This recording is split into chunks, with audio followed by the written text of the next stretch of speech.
ब्रह्मा कुमारीज संस्थान वैशाली नगर द्वारा आयुष मंत्रालय, भारत सरकार एवं जयपुर नगर निगम ग्रेटर के सहयोग से आयोजित योग समागम में मुख्य अतिथि गलता पीठाधीश्वर अवधेशाचार्य महाराज ने संबोधित करते हुए कहा कि योग साधक में समता और समत्व का भाव पैदा करता है। योग की जो भी विधाएं प्रचलित है उसके मूल में भी यही बात रहनी चाहिए कि शरीर को स्वस्थ रखते हुए हम भगवान की कृपा के अधिकारी कैसे बने। भगवान का आश्रय ही मुक्ति का एकमात्र रास्ता है। सभा को संबोधित करते हुए जयपुर नगर निगम ग्रेटर की महापौर सौम्या गुर्जर ने कहा है कि योग का असली मकसद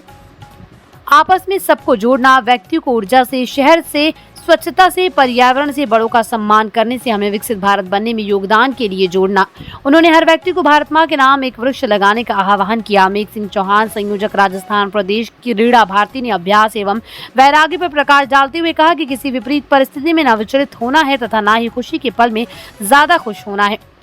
योगाचार्य ढाकाराम, संस्थापक योगापीठ संस्थान ने पहला सुख निरोगी काया पर जोर देते हुए कहा कि स्वस्थ शरीर में ही स्वस्थ मन का वास हो सकता है तथा शरीर को कर श्रेष्ठ कर्म करने पर जोर दिया जाए। डॉक्टर राम सेवक दुबे, कुलपति जगत गुरु रामानंदाचार्य, राजस्थान संस्कृत विश्वविद्यालय ने शरीर तथा मन की साधना के संतुलन पर जोर देते हुए कहा कि चित्त की साधना अर्थात अंतःकरण को स्वच्छ करते हुए शरीर को स्वस्थ रखना है तथा वर्तमान में जी कर हुए हर कार्य को आज ही करने पर जोर दिया। ब्रह्मा कुमारीज माउंट आबू मुख्य प्रबंधक समिति की कार्यकारिणी सदस्य एवं जयपुर सब जोन प्रभारी राजयोगिनी बी के सुषमा दीदी ने राजयोग ध्यान पर प्रकाश डालते हुए कहा कि हम स्त्री अथवा पुरुष नहीं, हम सच्चित आनंद स्वरूप आत्माएं हैं। अपनी इसी स्वरूप की ज्योति जगाकर हमें एक दूसरे के प्रति शुभ भावना रखते हुए प्राणिमात्र के प्रति रहम ही भावना रखने की बात कही।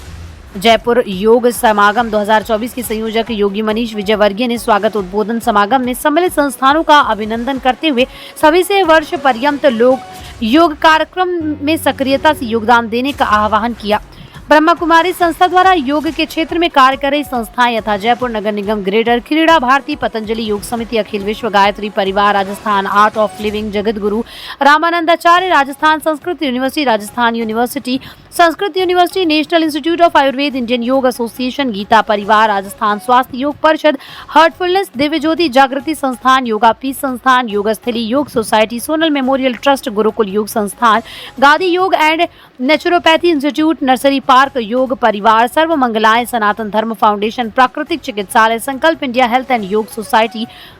योगपथ योग संस्थान, प्रयास योगा रिट्रीट एवं समरस भारत इत्यादि सहित 51 संस्थाओं को प्रशस्ति पत्र एवं शॉल उड़ाकर सम्मानित किया तथा पर्यावरण संरक्षण मोर्चा के अध्यक्ष पुष्पेंद्र भूटानी द्वारा सम्मानित संस्थाओं को हरियाला पौधा भेंट कर मानसून में वृक्षारोपण की प्रेरणा दी। मेरे लिए इसमें 5 मिनट का समय दिया गया है, तो इतने संक्षिप्त समय में ये सब चर्चाएं यद्यपि संभव नहीं है, लेकिन फिर भी सगुण और निर्गुण ये दो धारणाएं हमारे यहाँ चलती आती हैं, जहाँ पर भगवान का स्मरण करने की बात होती है। जैसा प्रोफेसर साहब ने कहा, मैं उससे मतलब अगर 100% हम हर बात को लेकर चलते हैं, मैं समझता हूँ अनंत प्रतिशत भी हो तो भी अंत में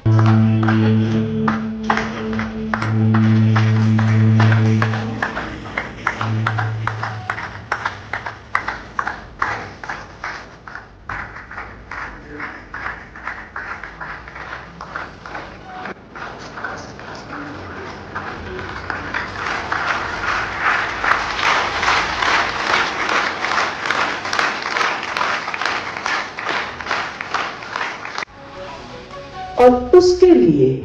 मनुष्य क्या है, उसमें संकल्प भी है, उसके अंदर भावनाएं भी है। तो संकल्प तो हम अनेक करते हैं, लेकिन हमारे मन के जो भाव और भावना है, जिसको बीच में भाई साहब कह रहे थे चित्त, तो ये चित्त क्या है? ये चित्त यही है जब हमारे मन के भाव और भावनाएं अपने लिए भी शुभ भाव हो और दूसरों के लिए भी शुभ निस्वार्थ भावनाएं हो, तो ये भावनाओं को अपने अंदर जागृत करना निकल कर आएगा। उस अमृत के माध्यम से एक स्वस्थ समाज बनाए, एक स्वस्थ शहर, स्वच्छ शहर बनाए। आज इस कार्यक्रम में आदरणीय श्री अवधेशाचार्य जी महाराज, और मैं यूं कहूं कि ऋषि मुनियों की सनातनी परंपरा के संवाहक है, भारत का भारतत्व है, भारत तत्व है, उसको आगे बढ़ाने वाले, उसको सजोकर उनको उसके प्रकाश के माध्यम से हम सब के जीवन को